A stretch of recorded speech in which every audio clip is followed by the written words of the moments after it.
एका पतपेढीची निवडणूक आहे ती. तिथे मी आता याच्यावरती बोलत आहे, पण मला माहीत नाही, मी काहीच माहिती घेतली नाही. हां बोला. मला माहीतच नाही या विषयावरती. या स्थानिक निवडणुका असतात. मला खरोखर माहीत नसेल तर मला प्रश्न विचारू नका, मी माहिती घेईन आणि बोलेन. एक प्रश्न असा आहे की आता तुम्ही म्हटलेलं आहे की या संपूर्ण सरकारच्या वतीने त्यांचे उमेदवार म्हणून CP राधाकृष्णन आज अर्ज भरणार आहे. दुसऱ्या बाजूला तुम्ही सुद्धा एक दक्षिणेतीलच उमेदवार दिलेला आहे. काय कारण आहे की दक्षिणेचा राजकारणाचा परिणाम म्हणून एक लक्षात घेतलं पाहिजे की उपराष्ट्रपती पदाची जी निवडणूक आता होते आहे, या निवडणुकीमध्ये आज तरी इंडियाकडे बहुमताचा आकडा आहे. आणि हे बहुमत कशा प्रकारे जमा केलं जातं हे सध्या आपल्या देशात कोणाला सांगायला नको. कालही त्यांच्याकडे बहुमत असतानाही दिल्लीतल्या अनेक नेत्यांनी प्रमुख आमच्या इंडिया आघाडीतले जे घटक पक्ष आहेत त्यांच्या नेत्यांना फोन करून या निवडणुकीमध्ये राधाकृष्णन यांना मतदान करा अशी विनंती केली. जर तुमच्याकडे बहुमत आहे, मग तुम्हाला विरोधी पक्षाच्या उमेदवारांना समर्थन देणाऱ्या घटक पक्षाच्या नेत्यांना फोन का करावा असा वाटतो? याचा अर्थ तुमचं बहुमत हे पक्क नाही, अस्थिर आहे, चंचल आहे. म्हणून तुम्हाला उपराष्ट्रपती पदासाठी विरोधकांच्या नेत्यांना फोन करावे लागतात. त्यासाठी यंत्रणा त्यांनी राबवली, अधिकृतपणे फोन करतात, लपून फोन करत नाही आहेत ते. मग हे तुम्हाला अक्कल आधी यायला पाहिजे होती उमेदवार ठरवताना. उमेदवार ठरवण्याआधी जर इंडिया ब्लॉकनी सर्व ऑल पॉलिटिकल पार्टीशी चर्चा केली असती, त्यातून एखादं नाव सगळ्यांच्या संमतीनं आलं असतं. तुम्ही नाव ठरवता आणि असं नाव ठरवता की ज्या नावाशी अनेक घटकांचा संबंध नाही. ठीक आहे, ते राज्यपाल आहेत, अमुक आहेत, तमुक आहेत, पण ते झारखंडचे राज्यपाल असताना मुख्यमंत्री हेमंत सोरेन यांना राजभवनामध्ये ईडीने अटक केली. संविधानाची कोणती मूल्य पाळली नाहीत आणि संविधानाचे प्रमुख म्हणून बसलेला राधाकृष्ण यांनी राजभवनामध्ये अशा प्रकारचं कृत्य करणं हे घटनाबाह्य आहे हे ईडीच्या अधिकाऱ्यांना सांगितलं नाही. हे सुद्धा तितकंच महत्त्वाचं आहे. त्याच्यामुळे आमची लढाई ही अशा प्रकारच्या हुकुमशाही प्रवृत्ती आणि त्याचं समर्थन करणाऱ्या संविधानिक पदावरील व्यक्तींच्या विरुद्ध आहे. ही वैचारिक लढाई जरूर आहे, पण आमचाही आकडा हा नगण्य नाही.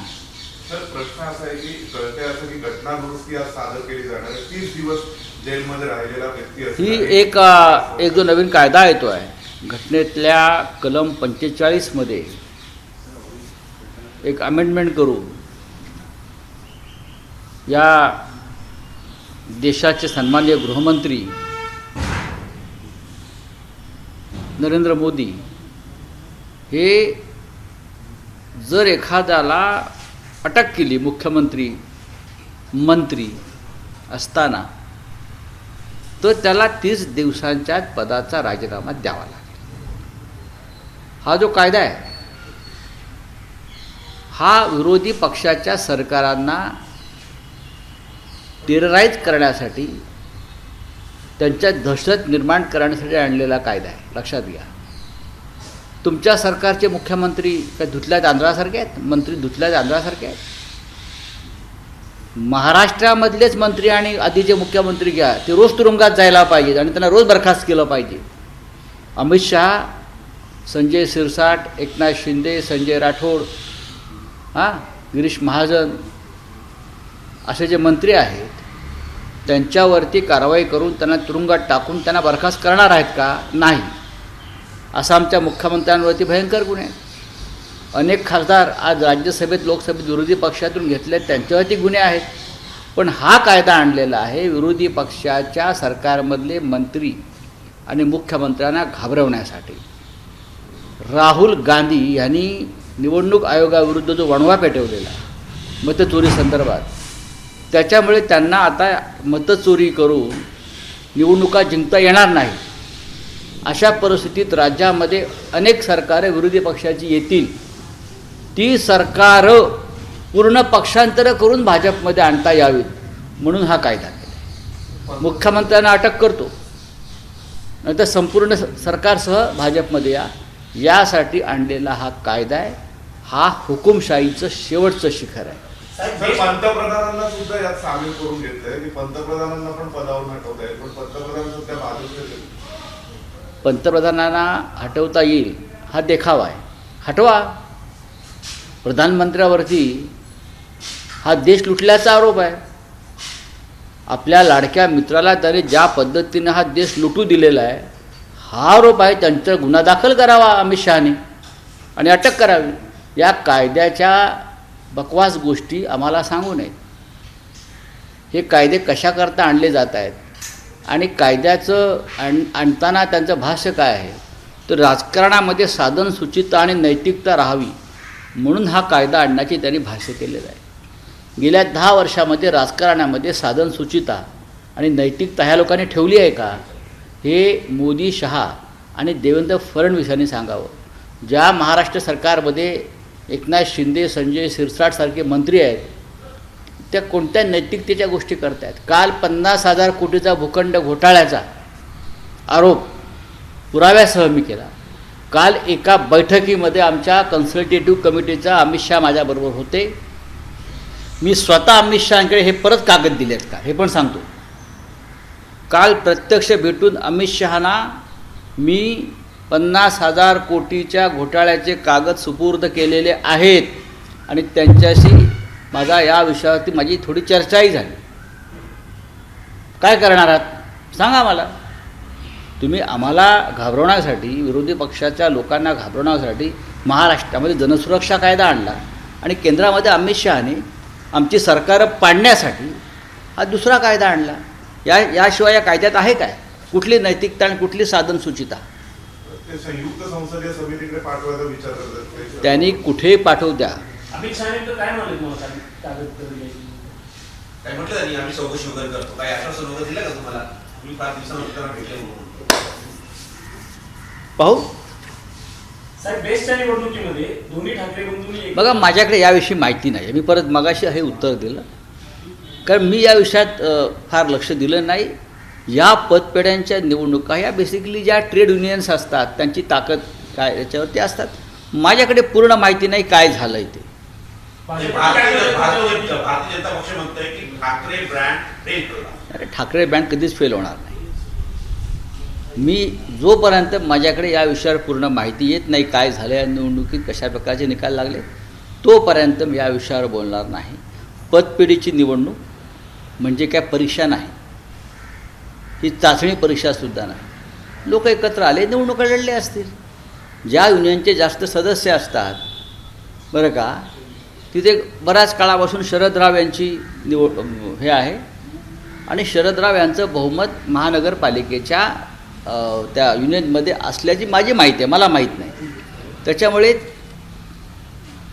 त्यांना यश मिळण्याची शक्यता जास्त होती. या निवडणुका पक्षीय बलावर लढल्या जात नाहीत. या निवडणुका ज्या असतात या पक्षीय बलावर, ठीक आहे, काही लोकांनी कार्यकर्ते एकत्र आले आणि त्यांनी ते केलं असेल, पण मला याच्यामध्ये फार मोठं यश कोणाला मिळालं आहे किंवा अपयश मिळालं असं मला वाटत नाही.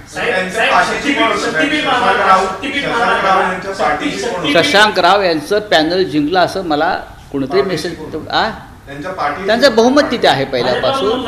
आणि मला खरोखर माहीत नाही. तुम्ही जो प्रश्न मला दिल्लीमध्ये विचारताय हा प्रश्न मुंबईतल्या आमच्या लोकांना ज्यांनी निवडणूक लढवली त्यांना विचारायला हवा. माझ्याकडे तुम्ही एका बाजूला अमित शहाचे प्रश्न विचारताय, दुसऱ्या बाजूला BSTच्या पतपेढीचे प्रश्न विचारताय. शक्तीपीठ महामार्गाला महाविकास आघाडीचा विरोध बघायला मिळतोय. बंडी पाटील असतील किंवा इतर सगळे तुमचे नेते ते विरोध करतात. मात्र असं असताना नितीन राऊत मुख्यमंत्र्यांना पत्र लिहितात आणि हा महामार्ग झाला पाहिजे असं म्हणतात. काँग्रेसमधील ह्या दोन भूमिका महाविकास मला माहित नाही, हा माझा विषय नाही. बोलले क्या आहे आणि थेट त्यांना मारहाण करण्याचा प्रयत्न झालेला आहे. काय काय दिसतंय, काय काय कारण की ज्या पद्धतीने भारतीय जनता पक्षाच्या मुख्यमंत्र्याच्या जनता दरबारामध्ये घटना घडली. हा कायदा सुव्यवस्थेचा प्रश्न आहे. दिल्लीमध्ये केंद्र सरकारची कायदा आणि सुव्यवस्था आहे. अमित शहा हे या देशाचे गृहमंत्री आहेत. दिल्ली केंद्रशासित प्रदेश आहेत. त्यांच्या राज्याचे त्यांच्या पक्षाचे मुख्यमंत्री आहेत आणि केंद्रीय गृहमंत्र्याच्या अधीन हे राज्य असल्यामुळे रेखा गुप्ता यांच्यावरती हल्ला झाला, तो खरंच झाला का नाही झाला, कशा प्रकारे झाला आणि का केला, या संदर्भात देशाचे गृहमंत्रीच उत्तर देऊ शकतील. सर, काल मुंबईमध्ये ज्या पद्धतीनं संपूर्ण पाऊस झाला आणि अख्खी मुंबई ठाणा संपूर्ण बंद झालं होतं, राज्य सरकार देखील हतबल झालं होतं. काय याचं कारण असं आहे, काल आमची योगायोगानं जी गृहमंत्र्यांसंदर्भात बैठक होती कन्सल्टेटिव्ह कमिटीची, त्याचा विषय होता डिझास्टर मॅनेजमेंट. डिझास्टर मॅनेजमेंट विषय होता. देशभरामध्ये जे पूर येत आहेत, लँडस्लायडिंग होत आहे, ढगफुटी होते आहे, बरोबर आहे, या संदर्भात सरकारची तयारी काय आहे हे काल आम्ही चर्चेला होतो. गृहमंत्री स्वतः होते, त्यांचे गृहसचिव होते, इतर सगळ्या त्यांच्या संस्था. मी हा प्रश्न उपस्थित केला की आपण मुंबईसारखं शहर पाण्यात गेलेलं आहे. मराठवाड्यामध्ये लष्कर बोलवावं लागलं. किश्तवाडामध्ये 65 लोक लँडस्लायडिंगमध्ये मरण पावले. उत्तराखंडमधल्या धरोलीमध्ये सुद्धा 100च्या आसपास लोक मरण पावलेली आहेत. हे प्रत्येक ठिकाणी होत आहे. तुमची जी यंत्रणा आहे ही अपघात झाल्यावर तिथे जाते. अपघात टाळण्यासाठी तुम्ही काय करताय? मुंबईसारख्या महानगरपालिकेला गेल्या 3 वर्षापासून कोणाचंही नेतृत्व नाही लोकप्रतिनिधींचं. 27 महानगरपालिकामध्ये अशा प्रकारे भ्रष्टाचाराला मुक्त रान मिळालेलं आहे प्रशासकाच्या माध्यमातून. मुंबई बुडाली, पुणे बुडालं, नागपूर बुडत आहे, नांदेड बुडालं, मराठवाडा बुडाला. याला जबाबदार कोण आहे? याला जबाबदार सरकारची धोरणं. आतापर्यंत काही झालं की आमच्यावर खापर फोडत होते. आता 3 वर्ष तुमच्याकडे आहे ना प्रशासनाकडे. काल मोठे नगरविकास मंत्री छत्री घेऊन फिरत होते शेंगदाणे खात. अधिकाना फिरवतं ना का? मोनोरेल बंद पडली, लोक अडकले. या सगळ्याला जबाबदार महाराष्ट्रामध्ये देवेंद्र फडणवीस, एकनाथ शिंदे यांनी केलेलं शासन आणि अमित शहांचा या अशा सरकारला असलेला पाठिंबा. त्याच्यामुळे काल मुंबईसह महाराष्ट्रामध्ये हाहाकार उडाला, लोक मरण पावली. याचं प्रायश्चित त्यांनी घ्यायला पाहिजे. काल हा विषय मी अमित शहांसमोर मांडलेला आहे. महाराष्ट्राचे खासदार उपस्थित तिकडे होते. त्या काही त्यांना विचारा, हा विषय मी काल मांडला. त्यांनी जो आम्हाला तक्ता दिला त्याच्यामध्ये असं सांगितलं होतं की त्यांनी एक तक्ता असा केला होता की काही राज्य असे आहेत जिथे जास्त पाऊस पडतो आणि अनेक राज्यामध्ये कमी पाऊस पडल्यामुळे अपघात कमी होतात. कमी पावसाच्या याच्यामध्ये त्यांनी महाराष्ट्र दाखवलं. मी हे उलटं झालेलं आहे. काय करताय तुम्ही? महाराष्ट्रामध्ये देशातला सर्वाधिक पाऊस पडलेला आहे आणि तुमची यंत्रणा त्यात वाहून गेलेली आहे. मिस्टर गृहमंत्रीजी ऐकतात, मान हलवतात, करेंगे, मुंबई को डुबने नहीं देंगे वगैरे अशी आम्ही खूप ऐकली. पण अजित पवार म्हणतात, आज अजित पवार सकाळी प्रतिक्रिया दिली, मोनोरेलमध्ये त्यांच्या जेवढी संख्या असते प्रवासी त्याच्याकडे जास्त संख्या होती म्हणून बंद पडली असं बघा. अजित पवार एक खूप मोठे तज्ज्ञ आहेत. अजित पवार हे तज्ज्ञ खूप मोठे आहेत. त्यांना सर्व कळतं. मोनोरेलमध्ये लोक जास्त का घुसली याचं पण त्यांनी कारण द्यावं. मोनोरेलमध्ये जास्त लोक घुसली असतील, त्यांना घुसू कसं दिलं? ती नियमित रेल्वे नाही आहे, उपनगरी रेल्वे की घुसले लोक. ही वरून चालणारी रेल्वे आहे मोनोरेल. हे जर तसं असेल तर त्यांच्या सरकारचं अपयश आहे मोनोरेल चालवणाऱ्या. कसे घुसले इतके लोक आणि का घुसले तिकडली यंत्रणा काय करत होती इतके लोक घुसत असताना? जर त्यांना त्या मोनोरेलची क्षमता माहीत होती, याचा अर्थ मोठा अपघात हा सुदैवाने टळला. लागोपाठ दुसऱ्यांदा एकनाथ शिंदे मंत्रिमंडळात उपस्थित नव्हते काल. त्यांनी वेगवेगळ्या काल ते छत्री घेऊन मुंबईत फिरत होते, कॅमेरे घेऊन. काल त्यांच्यावरती इतकी मोठी जबाबदारी होती. मुंबई बुडालं, ठाणं बुडालं, कल्याण डोंबिवली बुडालं, पुणे बुडालं, नागपूर बुडालं. हे त्यांना सगळं बुडाल्यावर कळालं की आपण ज्या खात्याचे मंत्री आहोत ते पाप असं वरती आलं आहे, बुडबुड बुडबुड बुडबुड बुडबुड. तेव्हा ते बुडणारं पाप बघायला गेले होते, त्याच्यामुळे ते मंत्रिमंडळाला उपस्थित नव्हते. आणि एकीकडे एकनाथ शिंदे दिवसभर मुंबई ठाणे परिसरामध्ये पाहणी करत होते. आदित्य ठाकरे वरळीच्या बाहेर गेले नाही. मुंबई महानगरपालिकेच्या निवडणुका येत आहेत, तर ठाकरे जर ग्राउंडवर लोकांच्या समस्या असताना जाणार नाही तर तुम्हाला काय माहिती आहे? तुम्ही इथे बसून बोलताय, नाही ते कोणी ते आरोप करताय. बघा, काल अख्खी शिवसेना रस्त्यावर होती. मी ठाकरे सोडून द्या हो, ठाकरे म्हणजे शिवसेना. काल जर तुम्ही पाहिला असेल तर दोन्ही माननीय उद्धव ठाकरे, माननीय आमचे आदित्य ठाकरे हे सातत्यानं अख्ख्या मुंबईसह महाराष्ट्रामध्ये शिवसैनिक मदतीला उतरण्यासाठी यंत्रणा राबवत होते. वरळी हा त्यांचा मतदारसंघ जरूर आहे, पण अख्खी यंत्रणा शिवसेनेची राबवण्यासाठी, लोकांना रस्त्यावरती उतरून मदत करण्यासाठी ते काल सेना भवनातून किंवा इतर ठिकाणाहून यंत्रणा राबवत होते. आपल्या मतदारसंघात जाऊन आपल्या लोकांची काळजी घेणं हे त्यांचं पहिलं कर्तव्य आहे. त्याचे प्रतिनिधी आहेत. सगळ्यात आधी जबाबदारी ही नगरविकास मंत्र्याची आहे. या सगळ्या प्रकरणात नगरविकास मंत्रालयाला फासा लटकवायला पाहिजे. ठाकरे काय करताय तुम्ही? ठाकरेंचे संबंध काय? सरकार कोणाचं आहे? सरकार का ठाकरेंचं आहे का? सरकार शिंदे फडणवीस पवारांचं आहे. पण सर मुंबईमध्ये एवढं सगळं पाहिलं ना, मग तुम्हाला काय वाटतं काय करायला पाहिजे? पाहतात लोक आशेने पाहतात. लोक आशेनेच काम करत होते ना आमचे. रस्त्यावर काल शिवसैनिक उतरला होता, दुसरं कोण होतं? हे नुसते छत्र्या घेऊन कॅमेरे घेऊन फिरण्यासाठी आम्ही नाही आहोत. बोला, हो गया आपका, हिंदी में बोलिए. ज्या घटना घडलेल्या सातत्याने रेल्वे अपघाताच्या अलीकडच्या काळामध्ये गर्दी आटोक्यात नहीं ठीक है, हिंदी में बोलो, मेरे को निकलना है. क्या है हिंदी में तो बोल दीजिए. सर, आज उपराष्ट्रपति के चुनाव के लिए राधाकृष्णन जी निकल रहे, एनडीए उसके पहले सबसे संपर्क कर रहा है. आपने भी कैंडिडेट डिक्लेयर किया है? नहीं, हमारे कैंडिडेट डिक्लेयर किया, बहुत सीरियस कैंडिडेट है सुदर्शन रेड्डी जी. सुप्रीम कोर्ट के जज रहे, गुवाहाटी हाई कोर्ट के चीफ जस्टिस रहे हैं, वोकल है, देश की समस्या के ऊपर हमेशा अपनी बात रखते हैं और ऐसे एक लीगल एक्सपर्ट है जिसकी आप ऑर्डर जजमेंट देख लीजिए. तो आज सेंट्रल हॉल में सभी इंडिया ब्लॉक के सांसद और उपराष्ट्रपति पद के हमारे उम्मीदवार सुदर्शन रेड्डी जी का हमसे संवाद होगा. हम बैठेंगे उनके साथ, सभी को निमंत्रित किया है और कल 21 तारीख को हम लोग उनका नॉमिनेशन फाइल करेंगे. चुनाव है, डेमोक्रेसी है, लोकशाही है, ऐसा हम मानते हैं. वो सामने वाले मानते हैं कि नहीं मुझे मालूम नहीं. सर, दिल्ली के मुख्यमंत्री क्योंकि वो आंध्र प्रदेश से आते हैं.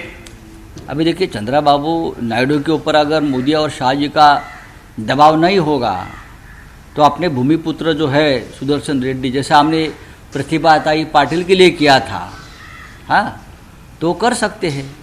तेलंगाना में भी बहुत से सांसद हैं रेड्डीज. यूनाइटेड आंध्र के जो लोग थे वो तेलंगाना में भी है. तो हमने सबको आह्वान किया है, पूरे देश को आह्वान किया है. अगर देश में लोकतंत्र की रक्षा करनी है, संविधान को बचाना है, तो इंडिया ब्लॉक के उम्मीदवार सुदर्शन रेड्डी को आप अपना वोट दीजिए और देश की रक्षा कीजिए. ये सभी को आह्वान हमने किया है. संविधान संशोधन किया गया इसके बारे में अगर संपर्क किया है तो मैं यहाँ क्यों बोलूँ. चलो, थैंक यू. सर, संविधान संशोधन विधेयक आ रहा है, अमित शाह जी ला रहे हैं. ये जो विधेयक आ रहा है वो फिर एक बार जो भारतीय जनता पार्टी के जो विरोधी है, चाहे राज्य में हो चाहे राष्ट्रीय स्तर पर हो, उनको दबाने के लिए, उनका गला दबाने के लिए, उनका आवाज़ दबाने के लिए विधेयक लाया है. भारतीय जनता पार्टी के जो मुख्यमंत्री है वो क्या दूध के धूले हैं क्या? अब हमारी सरकारें गिराने के लिए हमारी सरकारें अपोजिशन की सरकार को दबाव में लाने के लिए कानून लाया है। आप केजरीवाल को पकड़ेंगे, सिटिंग मुख्यमंत्री, आप हेमंत सोरेन जी को पकड़ेंगे, आप गृह मंत्री अनिल देशमुख को पकड़ेंगे, लेकिन आप एकनाथ शिंदे को नहीं गिरफ्तार करेंगे। आप महाराष्ट्र में संजय सिरसाट को नहीं गिरफ्तार करेंगे, आप आसाम के मुख्यमंत्री को नहीं गिरफ्तार करेंगे। उनके ऊपर एक गंभीर अपराध एक मामले उनके ऊपर भी चल रहे हैं। आपके बीजेपी के राज्यों में इतने अपराधी हैं मुख्यमंत्री, तो आप ये कानून हमारे लिए लाया है। सर, हे मराठी एबीपी माझा, उघडा डोळे बघा नीट।